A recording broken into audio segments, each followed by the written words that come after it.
All right, welcome in for those starting to join us. We'll give it a couple more seconds and we'll get started.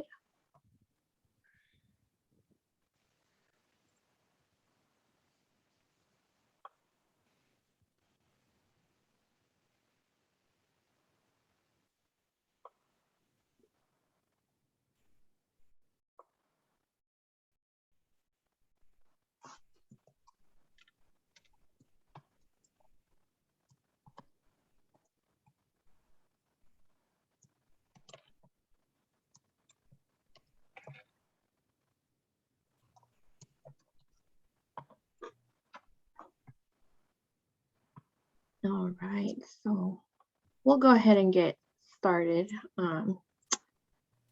Welcome for those who are here today for another derived presentation. Today we're talking about time management. So make sure to ask as many questions as you'd like. Laura and Aaron are here and are eager to hear all about your questions today.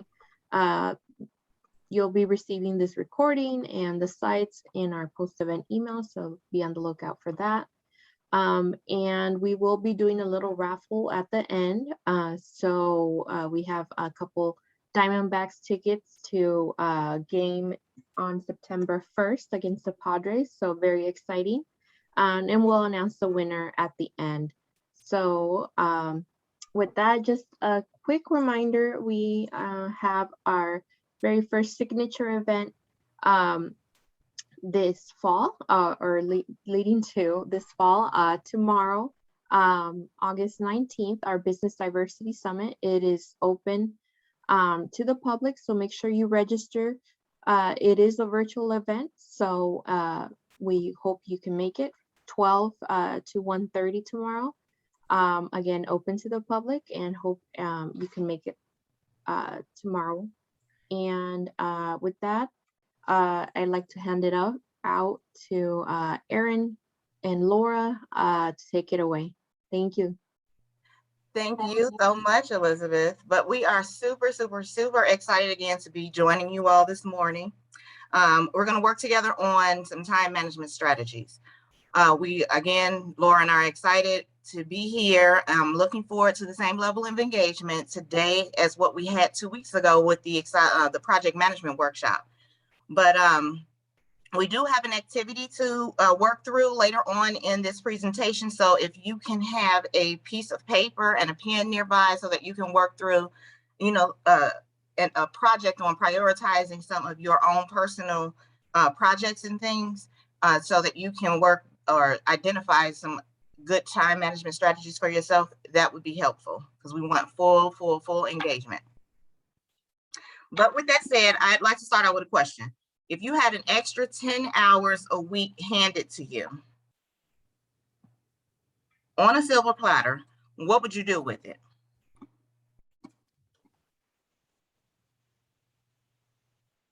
If I know personally, if I had an extra 10 hours a week, I would probably try to be more dedicated to working out. Because for whatever reason, that's the one thing I don't seem to prioritize in my day-to-day.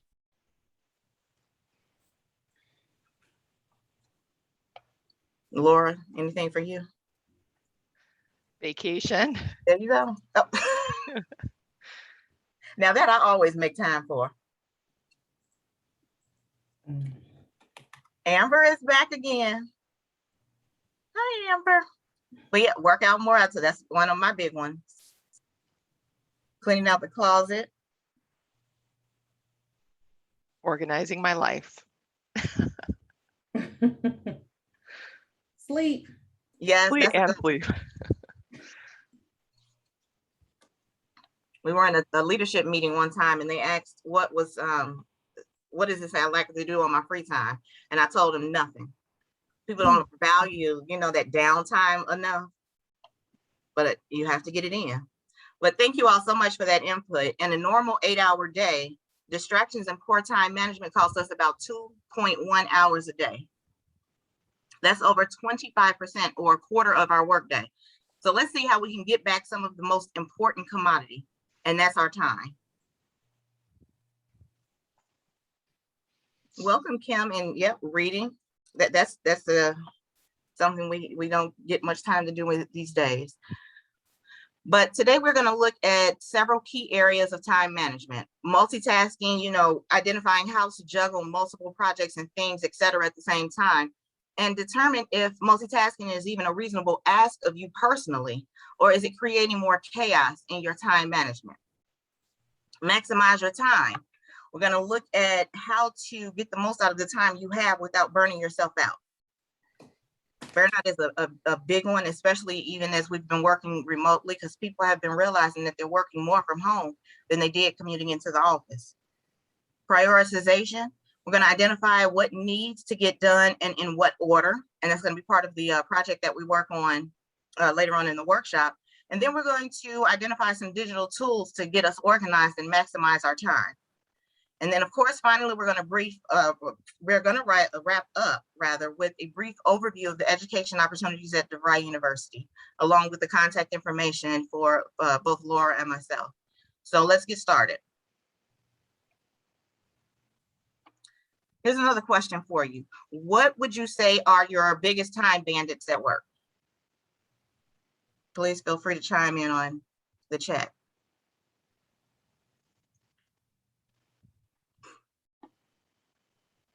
One of my biggest ones when we were in the office was taking extended lunches with my leadership team. While it was still partially working, it was also like social hour for us. So I really, really, really enjoyed that time. Email and phone calls, Kim.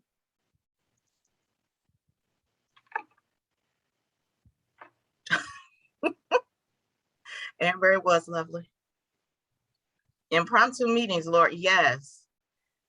Throwing that wrench into your list of things to do today.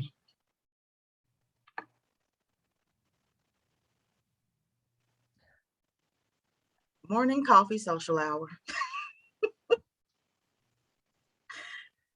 But yeah, these are all great points you all are hitting on. But time bandits can be distractions or time wasters, or new tasks, as you all have mentioned in there. Opportunities, projects that shift your attention from the planned work in front of you. People often mention this, you all have social media, emails, chatting with coworkers, unplanned meetings, new projects and priorities, and then shifting between tasks. And that's a big issue for me personally. But again, all great insights. And we've all had those days where we're trying to manage a significant workload or simply juggle what's in front of us. And there's just not enough time. And that's why we're here today. We're going to learn how to reevaluate how you're spending your time and be more productive.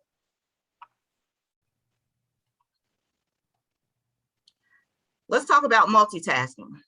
In a recent study, David Meyer from the University of Michigan showed that switching what you are doing mid-task increases the time it takes you to finish both tasks by 25%.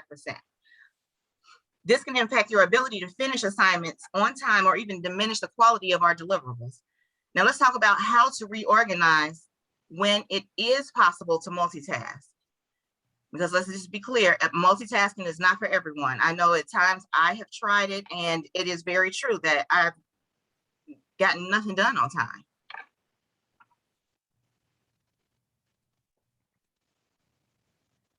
The truth is that according to research, multitasking is possible. It's just that the two activities should not tax the same part of your brain at once.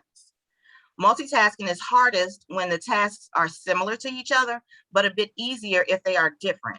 So while chatting on the phone and writing an email is difficult because they involve similar thinking processes, in order to generate meaningful sentences, talking while playing the piano isn't as hard. I don't know if anybody else has, I know sometimes I have my TV on in the background in my office and I'm trying to write an email out, but I'm listening to the TV at the same time. And then I'll see or catch myself typing in words that were in the show I was watching, but not actually typing out what it was I was intending to type. But that's the point where multitasking is not possible for me. Yet, Laura, you are a multitasker. Can anybody else share any type of activities that you think that you can multitask without compromising efficiency and quality? You know, Erin, I used to be able to multitask when I was younger. But the older I get, I multitasking just doesn't work. I have to focus on one task at a time. Otherwise, I get nothing done at all. So I don't do multitasking anymore. Right there with you. I think there are certain things, people say, okay, if you have your smartphone and you can maybe put on a training program that you need to get through that you've been assigned at work, you can do that maybe if you're on the exercise bike or walking to a certain extent, right? But you are diminishing the attention a bit. And I joke when I say I'm addicted to multitasking. I think I'm like you, Saria. I used to be better at it. And I do find sometimes that hours will pass and I'm thinking, what have I turned in, right? What have I delivered? What have I done, right? I have 5 things in the process of being done, but none of it's done. So it can be tricky, although I think there is some truth to the fact that if it's 2 different parts of your brain, maybe we can do those 2 different things, walking and listening to classical music, perfect, and writing emails. Definitely good points. I found myself on my work computer last night at 9 o'clock getting a checklist done that was on my to-do list earlier in the day. But that's because during the day I had some unplanned meetings that I ended up attending, and then I'm trying to work on some other stuff while sitting in the meetings. It got out of hand. But we talked about that in, was it communication? And creating that chaotic environment, and how do we all respond to chaos? And mine is to shut down and withdraw. But it's a skill set to identify when it's heading that way so that you can prevent it before it goes too far. Well, thank you all so much for the input on the activities that you think you can multitask on. But interesting enough, research has found that around 2% of people are brilliant supertaskers and able to divide their concentration effortlessly and suffer no drop in performance. But I'm just curious today, who would fall into this category? I mean, we've all said that we weren't, but is there anyone that does feel that they are efficient multitaskers? And if you do, keep doing what you're doing. But the rest of us, it's important to be aware that multitasking can in fact slow us down if we're not careful. So it looks like from the chat, we're all in the same boat. None of us are multitaskers.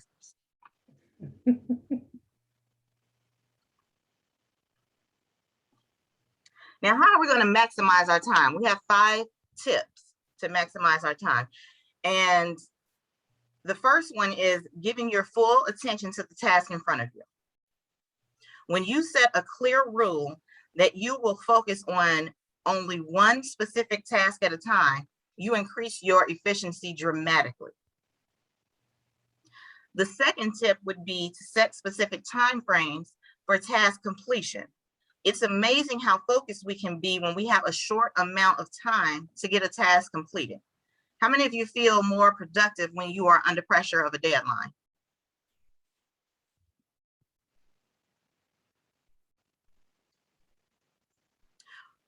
That must be that project management quality in you, Saria. At the start of every project, it is a little hectic, right? It doesn't get like unhectic until we're actually, doing the work. So I can relate to that. But yep, I get it. But if you have 15 minutes to complete a task, then commit yourself to getting it done within that amount of time so you can move on to your next task. Now, this is where it gets tricky. Has anyone heard of the Pomodoro technique, where you set a timer for 25 minutes and stay focused on the task at hand for that 25 minutes? Then take a 5-minute break and then set the timer again for 25 minutes. Amber has. So this is where I, again, struggle personally. If I see something counting down, it gives me a bit of anxiety and I freeze. It's been the same way even with test taking, and they give you, you'll have however long to finish, whatever. and I'm sitting there watching the clock tick down, and I can't function.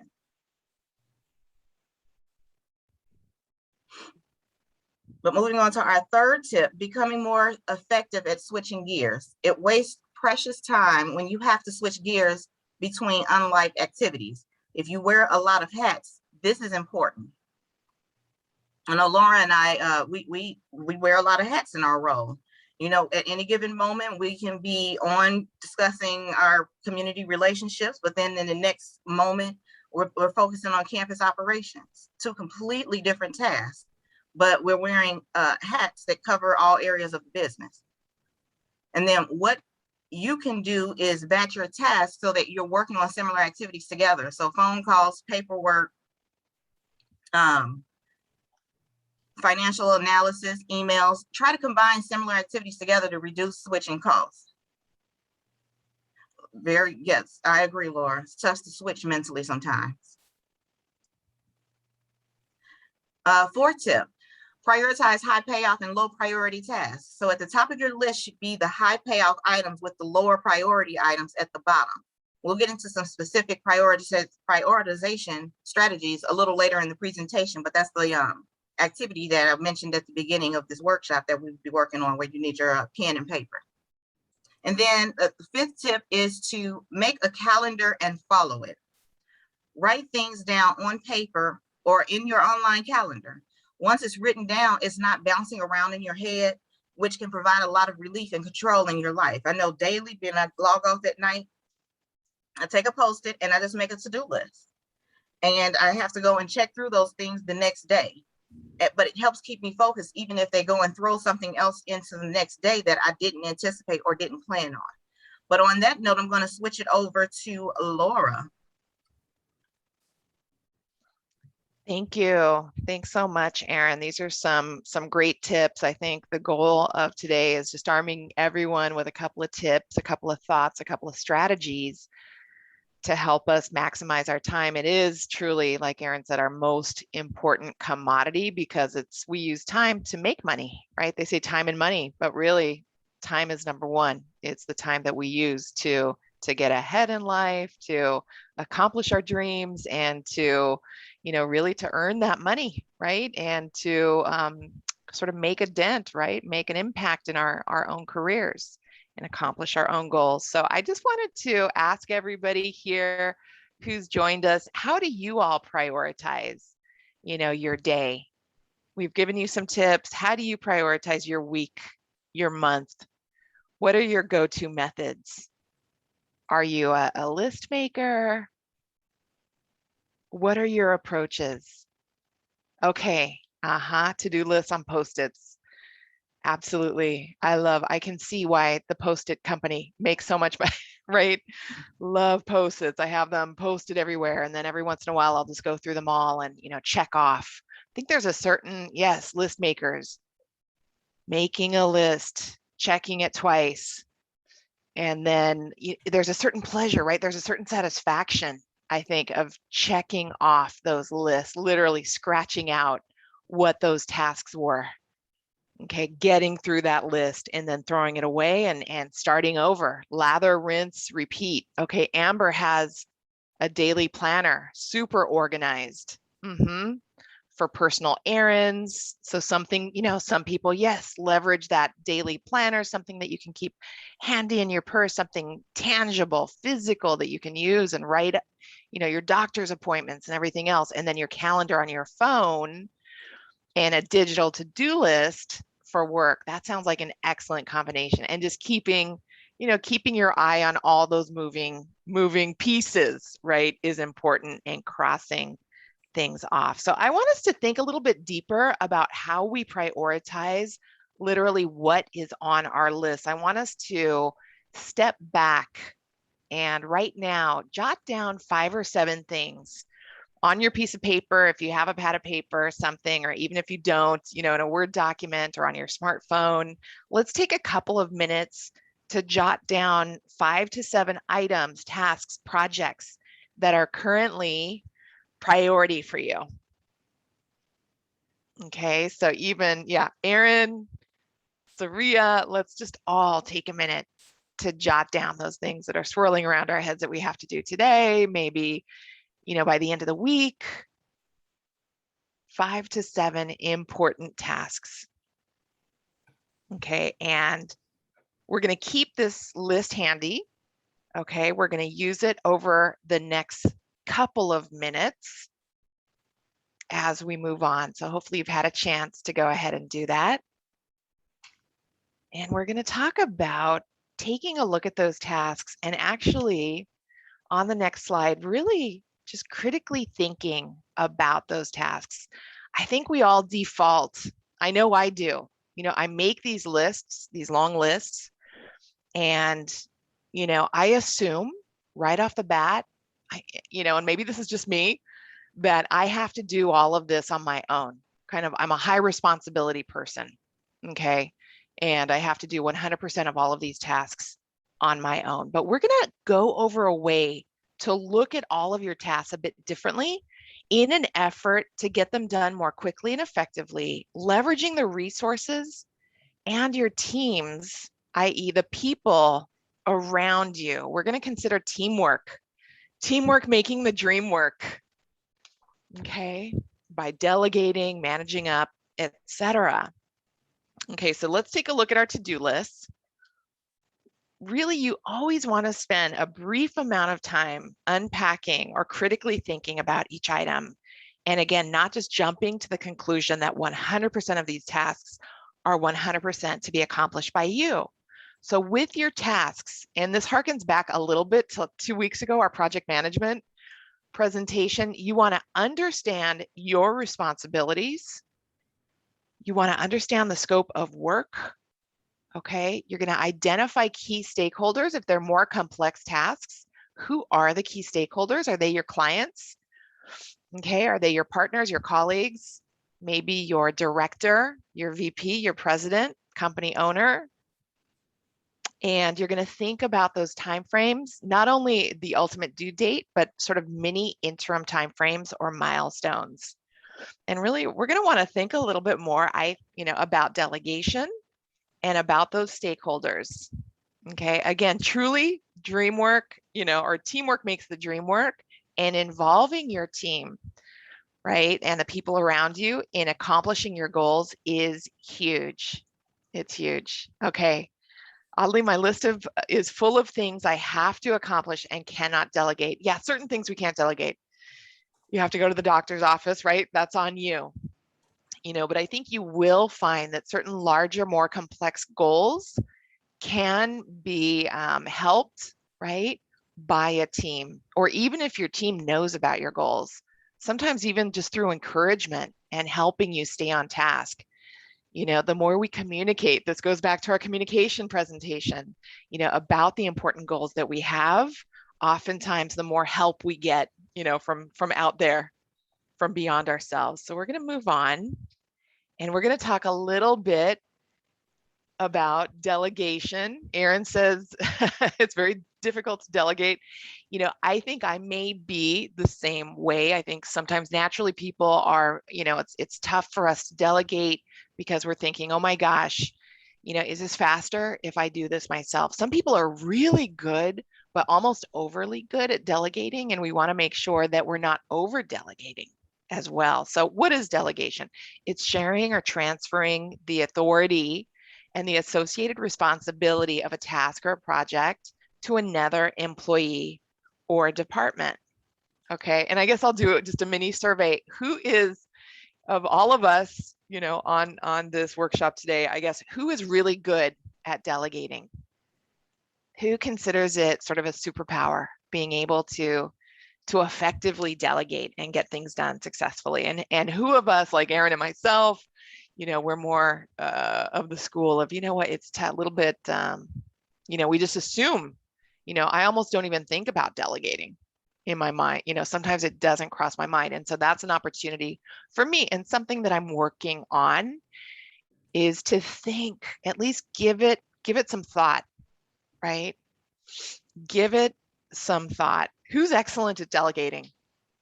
Saria, I know you are. You have to be, right? as a project I manager. can't do the project by myself. Right. Yeah. By definition, you are required, Right. Right. yeah, you're required to delegate. And I know that you have, so I'm sure it's an art and a science, right? It is an art and a science. So we're going to go to the next slide and talk about delegating. And hopefully, Surya, this is, very, very familiar to you. There's some questions to consider when delegating, when you suspect, okay, this needs delegating. I can't do all of this. Here's some questions that you can ask yourself, yeah, should you delegate it? Is this a task that could or should be delegated? Or does it require 100%, 200% of your attention?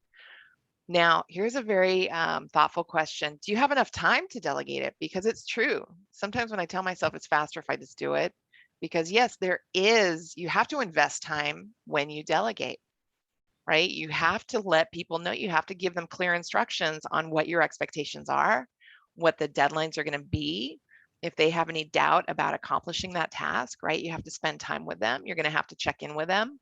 But ultimately, are you going to be able to complete more with that team helping you, okay, than you're completing on your own, okay? And again, with a complex task or project, the answer is usually yes. You're going to be able to accomplish much more with a team kind of taking up certain elements of this project. Can the task be assigned with very clear instructions?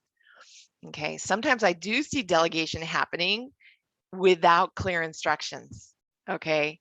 And that's just slowing everybody down, because now you've just given a task to somebody and they're going to spend so much time trying to figure it out and coming back to you and looping back and kind of, you have to be able to give clear instructions at the beginning and throughout. Okay, consider the experience and the skills of the individual that you're delegating to, right? Is this something up their alley, right? If you're managing a team, if you have people reporting to you, I think it's an art and very valuable if you understand what are the goals of each person on my team and what are their natural, talents and strengths.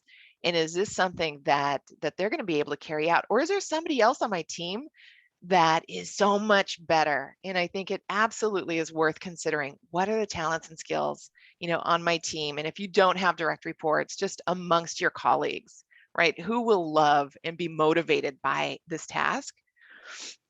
Or am I just sort of wasting my own time and their time, by sending things out? Okay. That's a good Communicating. point, Laura, because Yep. I have actually identified that people were in the wrong jobs through delegating. Like their personalities or their skill sets weren't properly aligned with the role that they were in. Yep. Yeah. Absolutely. And I think there's a tendency to say, well, this is the job, this is what you have to accomplish, and we're all the same. And if you have this job, this is what you have to do. And yet, we're not computers, we're not clones. We're not clones of each other. Everybody brings a certain, different set of talents to their job, right? And to life. And so, yeah, there's many benefits, let's say, of getting close to the people who are around us and understanding what motivates them, right? What are their goals, and what are they good at? And in so doing, you may find, oh my gosh, we have some people that we may have to kind of redeploy and put into different roles and things like that. And I think that's okay, right? If we want the projects done at the end of the day, I think that's a very good approach. Yeah. And Laura, I also think sometimes you have to let them figure it out. Sometimes Absolutely. giving clear instructions is more, it's more time doing that, to say, okay, I need you to do this. Here's the boundaries, go do it, right? Yeah. So that they can figure it out and how to do it and how to do, problem solving. Because if you're given step by step, you might go ahead and do it yourself, right? Yeah. Absolutely. So, using that critical thinking, I think helps a lot of times, and it benefits the person as well, because you can't train them on everything, and sometimes you just got to trust that, hey, I'm giving them the boundaries, they'll go and they'll figure it out and it'll get done. Absolutely. Yeah, and sometimes it'll get done way, so much better, in such a better way than you would have thought. So I think, yeah, the trick is instructions, and I guess boundaries is maybe a better word for it. These are the deadlines, these are the boundaries, this is what, can't happen, should happen, and then letting somebody creatively solve that. And then that way you're not micromanaging, right? Because we don't want to be micromanagers either. And Yes. sometimes, yeah, micromanaging, it happens, right? Because we're concerned about the quality of a project or output, and we're just a little bit nervous. And so you step in a little bit too much, but that can hamper somebody's leadership, right? And somebody's motivation too. So, and that can be a time bandit. So yeah, veering away from let's not micromanage. Again, critical thinking, understanding who's on our team, and sometimes just stepping back and saying, I'm going to give you this. How would you do it? Run with it. Right, gives the person the certain momentum and energy, right, to get the task done in a really good way. So absolutely, very good observation, Surya. Thank you. Thank you. Keeping stakeholders in the loop, and again, I think going back to communication, understanding who our stakeholders are, right, within a project or a complex task. And again, is it a client? Is it my upline? Is my director, my president? Keeping in mind a little bit of back and forth, two-way communication. Sometimes I'm guilty of, I'm doing the work, I'm so busy. I'm busy, busy, busy. That's why you're not hearing from me. And then people around me may be thinking, what is she working on? Oh my gosh. And so I have found also another way to preemptively save time, right? You're investing a little bit of time at the outset, but having a strategy to keep people in the loop too, whether that's your client, right? Or your director or the team that you're working on a project with. So kind of keeping that back and forth communication. It doesn't have to be an over communication or a micromanaging communication, but just keeping people in the loop. Maybe it's a quick text, a quick IM. Hey, so-and-so, I'm working on this today. I'm going to work on that tomorrow. We're making progress, et cetera, et cetera. But that's also a way to preemptively, make sure that your projects are staying on course. And again, I think that does go back to our last presentation on project management. Just having a cadence for communication is a great, it's just a great practice no matter what. And I think this is helping us. The goal here with these tips is to help us winnow down our to-do lists, okay? To winnow them down and make sure that we have the appropriate people working on projects with us when needed, okay? So now that we've talked about sort of this way of prioritizing and critically thinking about our task lists, let's move on to another effective time management tool, and that is the urgent important matrix. And Erin is going to kick this off for us. Erin?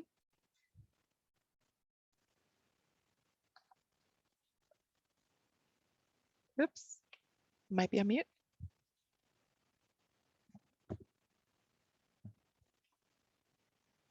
Erin, you there? I'm steady talking and I'm on mute.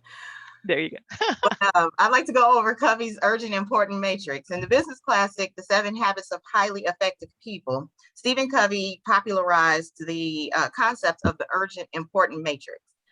Former US President Dwight Eisenhower used it to organize his tasks using this approach, and Covey rediscovered it and made it relevant for business and personal life. So when we hear the words urgent and important, many think it's the same. But when it comes to time management, being able to distinguish between the two is key, as managing time effectively means spending your time on things that are important and not just urgent. We all get those emails every once in a while that have that in the subject line, it'll say urgent, please read, or that flagged exclamation saying that the email is important. But now what we're going to do is create our own urgent and important matrix. So grab that pen and paper that we wrote down our, top 5 to 7 things.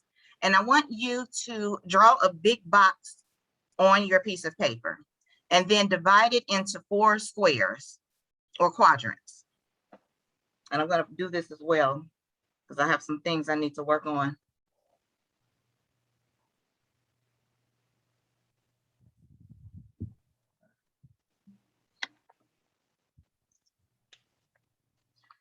But before we move on, we want to distinguish between the difference between rather important and urgent. Important are the activities that lead to achieving your goals and have the greatest impact on your life. And then those urgent things are activities that demand immediate action, but are often associated with someone else's goals. So that's the other thing that we need to, be mindful of, is what I have on my to-do list for me, or is it for someone else?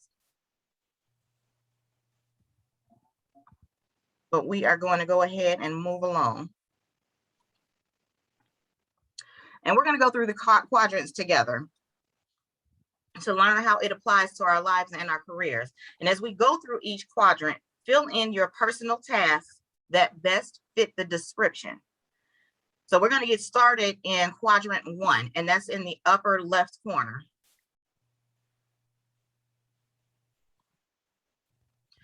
Quadrant 1 is for activities that are both urgent and important, and tend to be about dealing with critical issues as they arise and meeting significant commitments.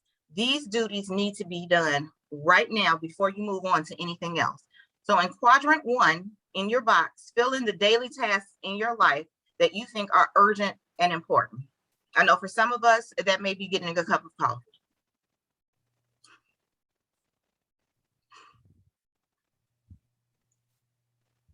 But just an FYI point, if you find that most of your daily, weekly, or monthly tasks meet the criteria of urgent and important, you may be experiencing stress, burnout, feeling out of control, feeling like you're always putting out fires. Again, those are moments where, again, if I feel overwhelmed, I'm shutting down.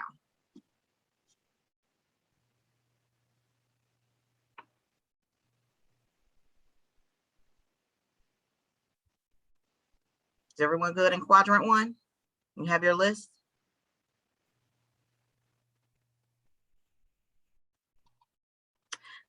Next, we're going to move on to quadrant 2, and it's located in the upper right corner.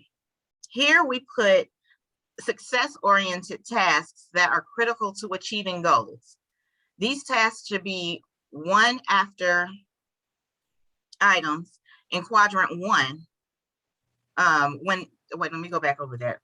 Jumbling up my words. These tasks should be one after items in quadrant 1 when those items are complete, but shouldn't be put off for quadrants 3 or 4.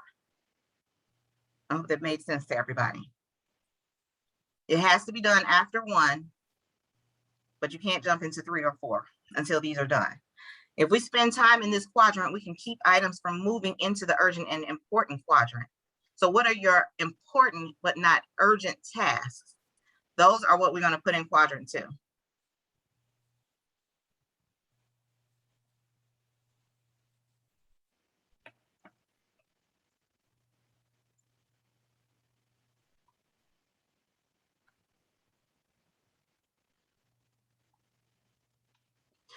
Laura, I can agree with you there.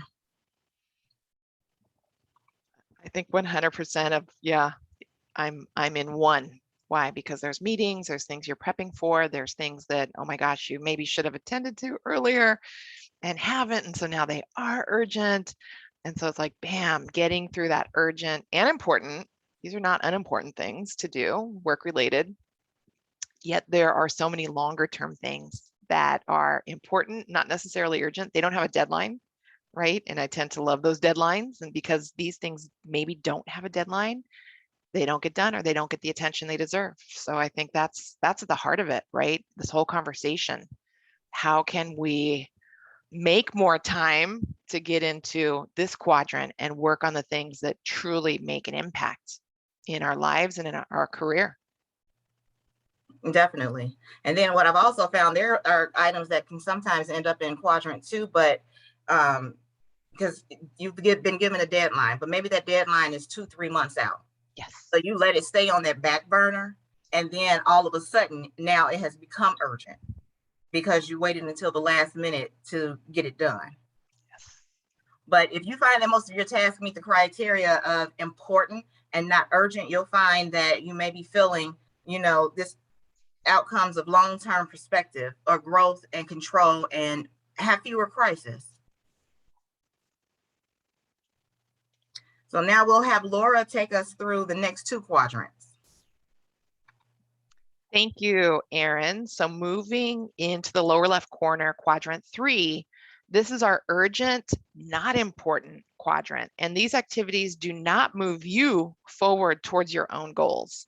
Sort of the emails that Erin was mentioning, something comes through and it's marked urgent, important, this and that. It has all the red bells and whistles on it, And again, critical thinking, is this urgent and important for me to do and for my, and is this for somebody else that needs to get done? And you have to really think, is this something that can be delayed? Can I cut this short? Can I delegate this again, right? Is this something I can delegate or put off? Can I say no in a very positive, high quality way? Is this something that I can, push back on? So yes, for instance, an email from a colleague comes through, and it feels and looks really urgent, but do you have to stop what you're doing to reply, or can it wait until the end of the day? Okay, so these are the questions without overthinking things, but I think these are the questions that we deserve, to ask, right? And we have to, at the end of the day, have that clarity and just not, make sure the tail is not wagging the dog, I guess is the saying. So if the response can wait, you've read through it, you've thought about it, then this is a quadrant 3 item, okay? And it should be acted upon when your quadrant 1 is empty. And even when you've spent some time, after you've spent some time in quadrant 2, if you can really put this off until the end of the day, or can delegate it, or can say no, go back to your quadrant 1, go back to your quadrant 2. A good strategy with these items that fall into quadrant 3 is called Ohio. Has anybody heard of Ohio? It's an acronym for only handle it once. Okay, if you have to handle these items, right, it does fall to you, then be as efficient as you can by delegating them, transferring them, tending to them as needed, but without getting bogged down. Important not to get bogged down into these items. Only handle it once, Ohio. Think of that's the state of Ohio. Only handle it once. So you can spend more time, again, in quadrants 1, getting those things out the door and delivered, and then quadrant 2, your longer term goals and objectives.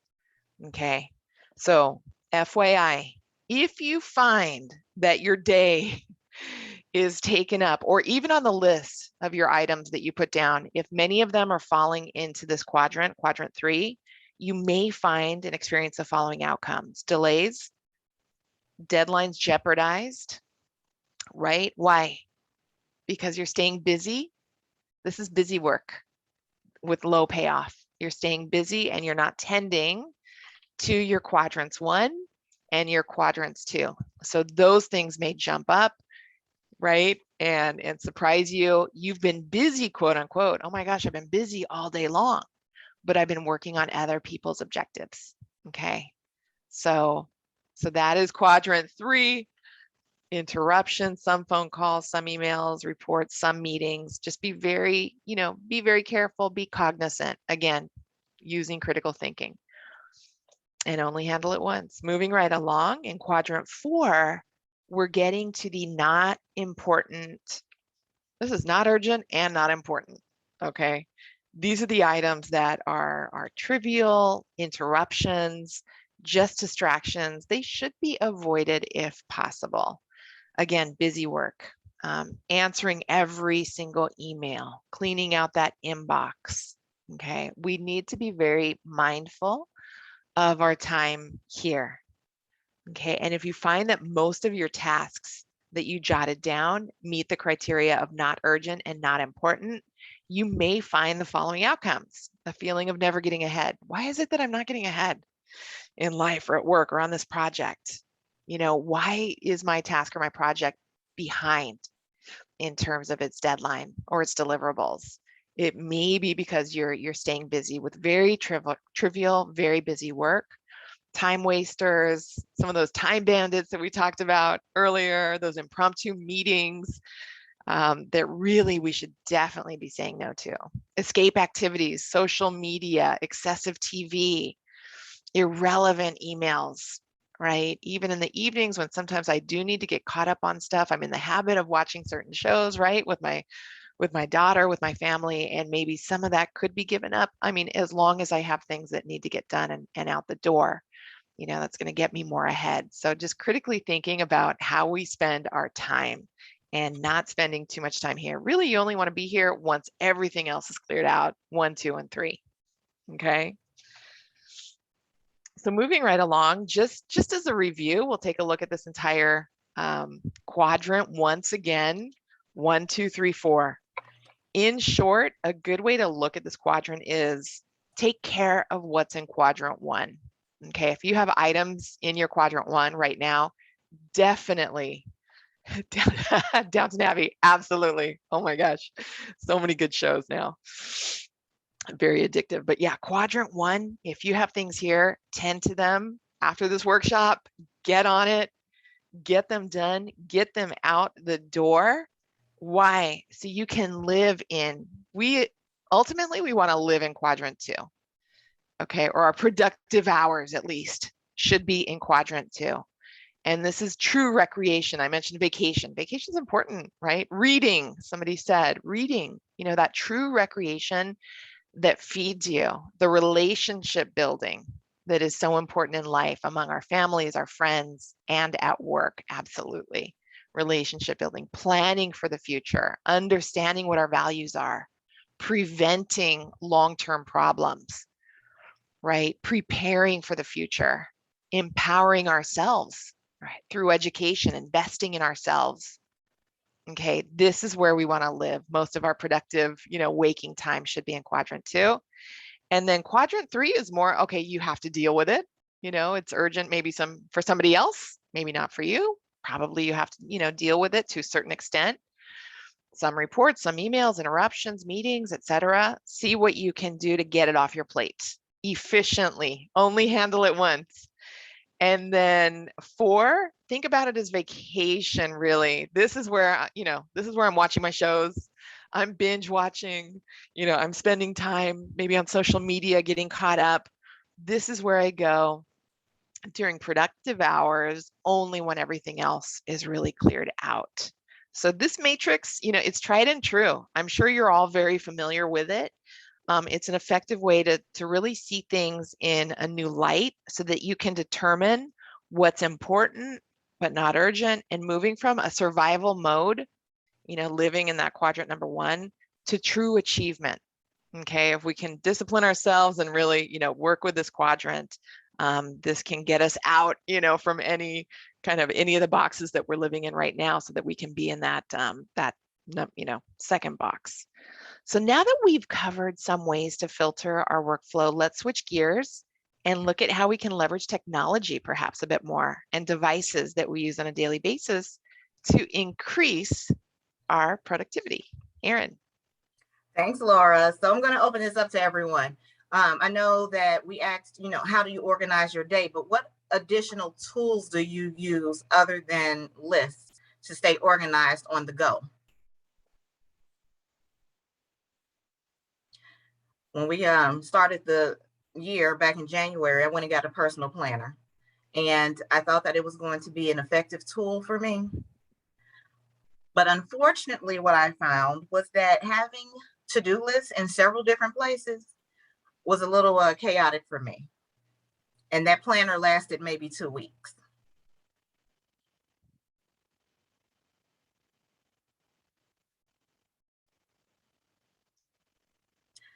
I've never used the notes on my phone. That's a good one, Amber and Laura. But yeah, Outlook, Yahoo, Google, Gmail, Trello. Yep, Outlook for everything, blocking out that time. And what is it that you're doing during those specific blocks? Slack, smartphone, notes, as you all mentioned, and then Evernote. Personal items as well, make them private. Good point, especially if you're sharing your calendar. But I'd like to share a tip for calendaring, no matter what tool you use. One super easy approach is for the day person works on her priorities first thing in the morning.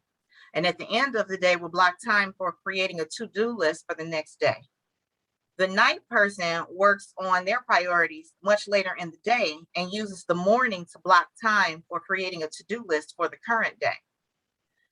So it's a matter of knowing, are you a morning or an afternoon person? But every person is different, and identify when you are most productive and try to organize your workday around those times.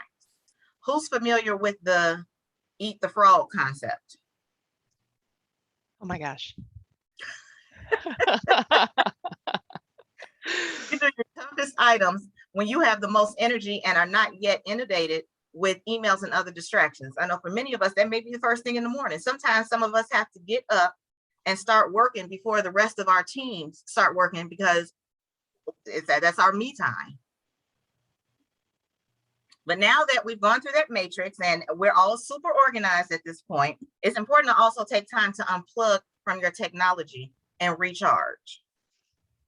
So adding in that self-care, Laura mentioned it with vacationing. We have to disconnect.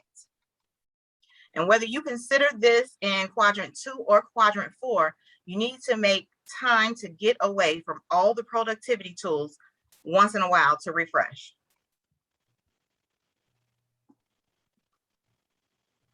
Yeah, Kim, I would probably think that many of us are probably morning people. I know by 2 o'clock, I'm ready for a nap. I make it a point actually to get to know among my team who's a morning person and who's an evening person, just for my own outreach to them, right? So I think it's important to know, right, who on your team is morning, or who can you find super late at night, you know, and if you're around later, IMing them or asking them some, you know, favor or complex, you know, ask that's going to come in the evening for them once they've had their coffee and everything. Or if it's, you know, Erin, I know I can reach her in the morning and get things done, you know, and then I have other colleagues who are like, oh no, I'm not, you know, not there yet, not ready. No meetings before noon. Yeah, there you go. So I'm okay, you know, I'm going to want to kind of communicate complex things with folks when they're, you know, at their highest energy levels, I guess, if that makes sense. Definitely. But now we want to make sure that we are making the most of each day. And that's what today's workshop was actually about, making sure that we're intentional with the time that we have in the day, and that we are not bogged down with, you know, extra unnecessary things, but being focused. Here are a few things to remember as you look to make the most out of each day and set time for all of your tasks. One, remember what is important. If you don't know what your most important goals and priorities are, then it's hard to know how to spend your time efficiently. If it's truly isn't important, or if it doesn't allow you to take a break from the pressures of real life, make time for something else that is. 2, going back to Laura's point of Ohio, take a trip to Ohio and only handle it once. Everything that comes into your inbox should be tasked, tossed, transferred to someone else, or tended to as needed. And then 3, spending time offline. Learn to step away and take some time off. It might feel like a guilty pleasure, but you'll be doing the right thing for yourself and your company and your family in the long run. I tell Laura that all the time, girl, take some time off. You better step away from this. Thank you, Erin. You know I'm good for that reminder. Love it. But at the end of the day, the challenge is not to manage time, but to manage ourselves. Are there any tips that have resonated with any of you all today that you think you'll be able to implement immediately? I know that matrix for me stands out. I need to be more intentional with my to-do list. Because what exactly is important that needs to get done right away, and what things can I just handle on, you know, as I'm able to approach it. Yes, Amber, I'm on the same page with you. And trying to live out of quadrant 2 and avoid 1. But I think that the bottom line is, how do we do more with less, and how to truly accomplish and achieve not only our professional, but important personal goals, given the time that we have.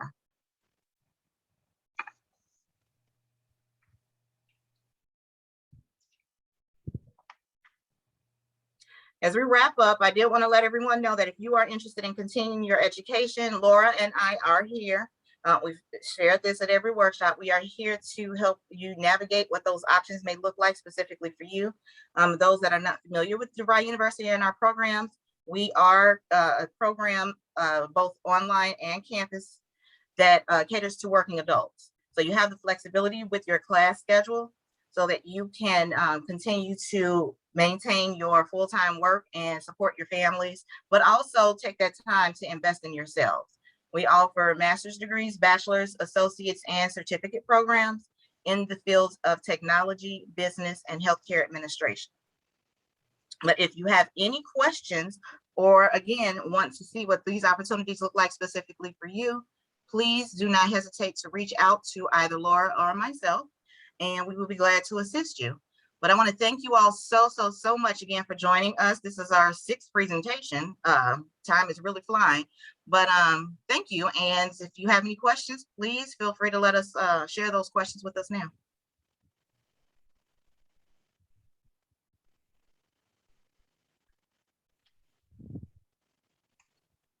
And if there's no questions, Elizabeth and Saria, we'll turn it back over to you. Thank you, Erin, Laura. Great presentation. I see a couple comments. Yep, great presentation from Amber. So again, thank you so much for joining us today and your time. Before we wrap up, if there's no other questions, I'd like to congratulate Vanessa. You're the winner of our 2 Diamondbacks against Padres tickets on September 1st. So we'll be sending you your e-vouchers for the game shortly. And let me see here. Oh, just comments here. I think there's no other questions, so we'll go ahead and wrap it up a little early today. Thank you again, everyone, for joining, and we look forward to your participation tomorrow. Don't forget our Business Diversity Summit tomorrow from noon to 1:30. It is open to the public, so please join us. It is virtual this year, so it will be live streamed through our YouTube channel. So please make sure you register to receive the link. Again, ladies, thank you so much, and see you next time. Thank you so much. Have a wonderful day. Take care. Bye, everyone.